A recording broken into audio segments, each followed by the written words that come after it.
Boa noite, gente. Bom dia, boa tarde.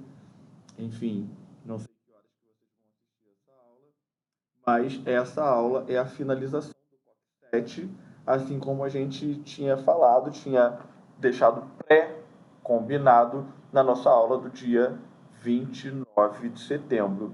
E eu vou continuar do ponto onde a gente parou ali, que é o finalzinho do primeiro capítulo. Segundo capítulo, resumo que vocês fizeram, estão fazendo, para me enviar, e terceiro capítulo segue aqui. Então, assim, a gente falou sobre essa questão que por muito tempo, a gente começou esse ponto, por muito tempo a noção de trabalho ela teve presa a ideia de um castigo e de mal humano, né? Porque a obrigação de trabalhar representava um fardo pesado ao homem, aquele castigo divino de quando Adão e Eva pecaram no paraíso e foram expulsos e etc. Sendo assim, os indivíduos que conseguiam escapar do universo do trabalho, eles podiam se sentir ou serem vistos pelo conjunto social como os melhores. Por isso eles representavam a elite da sociedade, o topo da pirâmide. Essa concepção aristocrática de vida teria permeado boa parte da história humana, conferindo ao trabalho um desvalor. Nesse sentido, embora as atividades produtivas envolvessem uma razão, isso pouco influenciou o desenvolvimento de uma vida integrada e pontuada pela racionalidade. Como era de se esperar, esse processo de racionalização produziu também um desencantamento do mundo, por propor o entendimento dos mecanismos, das lógicas e de funcionamento do mundo e do próprio comportamento humano como forma de incrementar o acúmulo de riqueza. Para Max Weber, não são as relações econômicas que determinam a história, mas os valores que estimulam a ação social, como nós falamos na última aula. Os valores determinam comportamentos e, dentro desse sentido, a história é dada pela valoração disso ou daquilo pelo indivíduo. Contudo, por ser uma ação social, há necessidade de comunicação desse valor, de sua aceitação pelos outros indivíduos que constituem essa sociedade. Ou seja, é necessário que haja abrangente repercussão social. As mudanças significativas do mundo do trabalho na globalização, elas colocaram em xeque as tradicionais organizações em defesa do trabalhador, como, por exemplo, os sindicatos, além de pressionarem a flexibilização das leis trabalhistas, as políticas denominadas neoliberais, desenvolvidas na década de 80 do século XX, preconizavam, elas vinham antes da redução dos direitos de seguridade social, além de discutir incentivos fiscais para a instalação de empresas, favorecendo intensamente os ganhos de capital. Nesse sentido, a pressão também existiu para a flexibilização das leis trabalhistas. Afinal, a terceira revolução industrial, a da robótica e da informática, das engenharias produtivas de flexibilização e descentralização da atividade econômica, de acordo com as alterações nos nichos de consumo, a famosa produção just in time, lembra que a gente falou na semana passada, favoreceu a terceirização e a precarização do trabalho. Daí não haver, para os ideólogos neoliberais, sentido econômico na manutenção das garantias trabalhistas. Aí eu coloquei um slide para a gente pensar, onde ele diz assim: não são poucas as manifestações que ocorrem nos mais variados países nas quais os trabalhadores buscam manter ou ampliar seus direitos diante da crescente flexibilização das legislações trabalhistas. E aí tem uma imagem que é para fazer a gente pensar mesmo.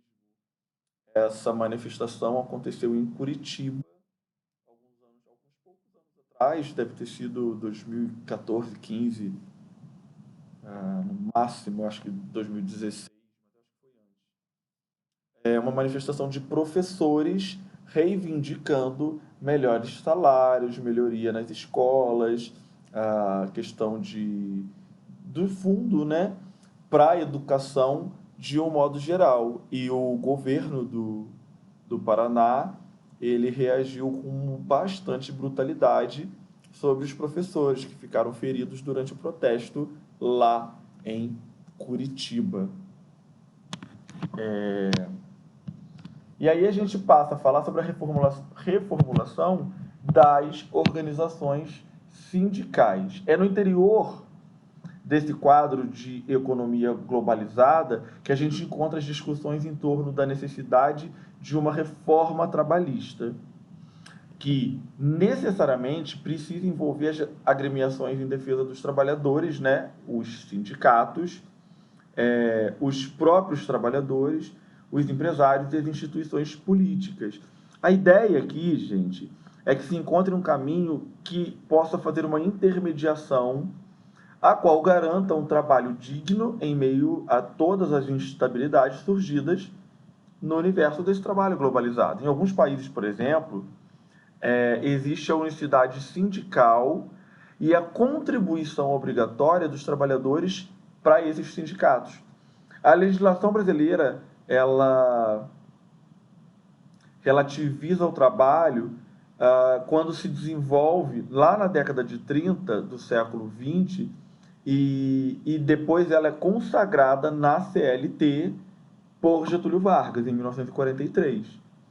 Uma das ideias dessa reforma trabalhista é dar maior liberdade à formação de sindicatos por categoria de trabalhadores.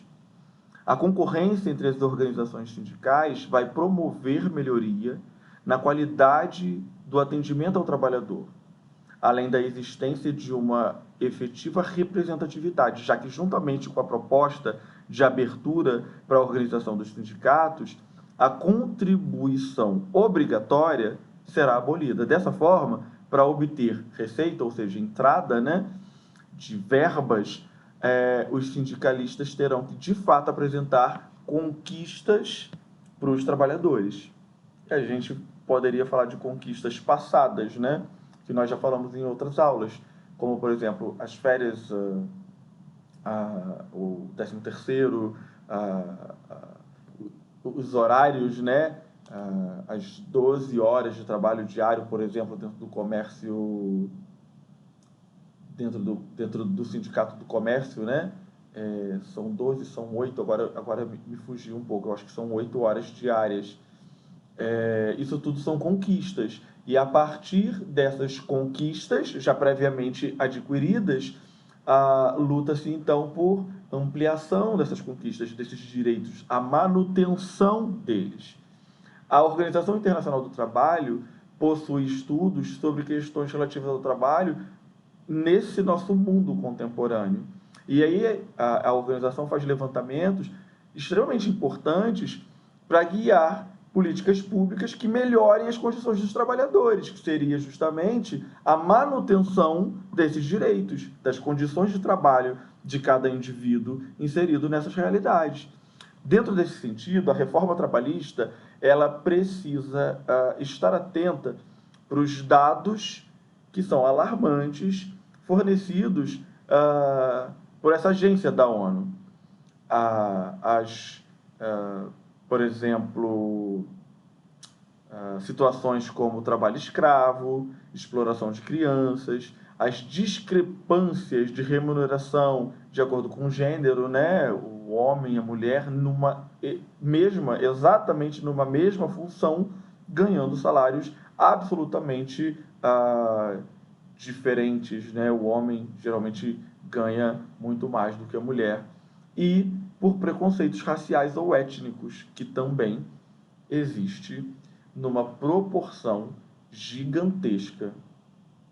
A gente entender as mudanças na legislação do trabalho é, sem nenhuma dúvida, ter a compreensão das alterações vividas no interior desses sistemas produtivos com a redução das oportunidades de trabalho, a fragilização de organizações sindicais tradicionais e a precarização do trabalho. O maior desafio atualmente é garantir o que a Organização Internacional do Trabalho proclama como trabalho decente. Quando a gente ouve falar de sindicatos que roubam o dinheiro do trabalhador e que se não tiver a contribuição sindical, então o trabalhador vai poder ganhar mais, e uma série de novas medidas, novas propostas, nos cabe pesquisar, nos aprofundar na procura, nas leis, nessas propostas que vão para o Congresso Nacional serem votadas, para o Senado, e, consequentemente, uma vez que passa no Congresso e no Senado, vão para aprovação ou veto do chefe do Executivo, né? No caso, o presidente da República. E, e essas coisas que são propostas e votadas, elas estão diretamente ligadas à população, elas estão diretamente ligadas ao universo do qual nós fazemos parte, do qual nossos familiares fazem parte, nossos amigos, e naquele que vocês já estão dentro dele e estarão cada vez mais. Quando vocês forem para a faculdade, quando vocês forem para o mercado de trabalho, vocês precisarão entender as consequências de cada voto, de cada escolha. Então, quando uma proposta por reforma trabalhista, reforma da Previdência, e dentro dessas questões, redução de contribuição sindical, por exemplo, nos cabe entender como se dará a luta dali para frente, como será feita a manutenção dos direitos, como será resguardado o trabalhador dentro de cada uma dessas situações, certo? Aí eu coloquei um quadro que a gente já viu numa aula passada, numa aula sobre a sociologia weberiana, né? E aí que fala, que esmiuça exatamente a ação social que vocês me perguntaram hoje, que foi Mariana Machado, na aula de hoje, dia 29.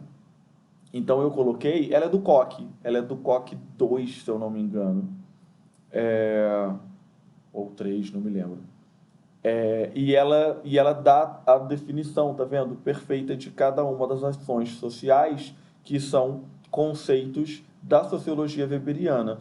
Então, o Max Weber, aqui no box à esquerda, o COC traz a definição, né? Características da ação social como conduta humana dotada de sentido, algo pensado, um comportamento planejado, no qual há uma finalidade, um objetivo final, uma atuação direcionada a outro ou a outros na sociedade, aquela que eu usei como exemplo hoje, de você juntar, arrecadar cestas básicas e doar em algum momento. E, para ser fundamentada, a ação social pressupõe o reconhecimento daqueles para os quais é dirigida. E aí, são 4 exemplos desses tipos ideais de ação social.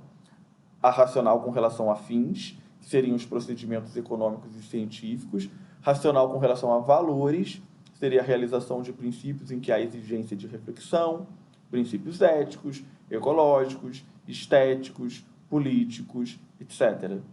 A tradicional, não refletidas, repetidas de forma inercial, com grau de irracionalidade. Lembra que eu falei sobre acordar, levantar, escovar os dentes, tomar café, sair, ir para a escola, para o trabalho, etc. É algo que é feito meio que mecanicamente, meio que irracionalmente. Já está na tradição do dia a dia. E a afetiva, que seriam ações motivadas por emoções de momentos ou paixões, e que também é uma ação irracional, porque você ama, ou então você é uma pessoa boa, e aí uma senhorinha, como eu usei também o exemplo hoje de manhã, caiu na sua frente, seu primeiro instinto é de ajudar a se levantar. Por quê? Porque a bondade em você, isso é uma ação social afetiva, e que você faz quase que instantaneamente, automaticamente. Um exemplo, por exemplo, é redundante demais, né? De uma ação racional com relação a fins, é você estudar para passar no Enem. Um indivíduo adulto estudar para passar num concurso público. Então, eu estou estudando, não deixa de ser uma ação social, racional, porque eu pensei nisso, eu planejei isso, voltado para um fim, que é a aprovação final. Racional com relação a valores é aquilo que você pensa e pratica. Ela poderia ser aquela já exemplificada de arrecadação de cestas básicas, de preocupação com o meio ambiente, o político, né? Uma ação social que você vai ajudar a angariar fundos para um determinado político que você acredita que fará o melhor pela sua cidade, pelo seu estado, pelo seu país. Tudo isso seria uma ação social relacionada a um valor ético, moral, político, religioso, etc. É isso, gente. 15 minutos de vídeo. Eu falei para vocês que não queria que fosse longo, para não ficar pesado, para não ficar chato, para não ficar maçante. Mas está aí o conteúdo que a gente tinha para finalizar esse coque. E na próxima aula, então, a gente começa o próximo coque, que é o 8º, e vamos trabalhar da mesma maneira que esse. Qualquer dúvida, vocês me mandem e-mail, me mandem um sinal de fumaça, façam contato comigo como quiserem e a gente vai trocando essas figurinhas para esclarecer qualquer margem de dúvida que fique para vocês, ok? Beijos, abraços, boa noite, bom dia ou boa tarde, de acordo com o horário que vocês estejam assistindo essa aula. Beleza? Até a próxima, gente.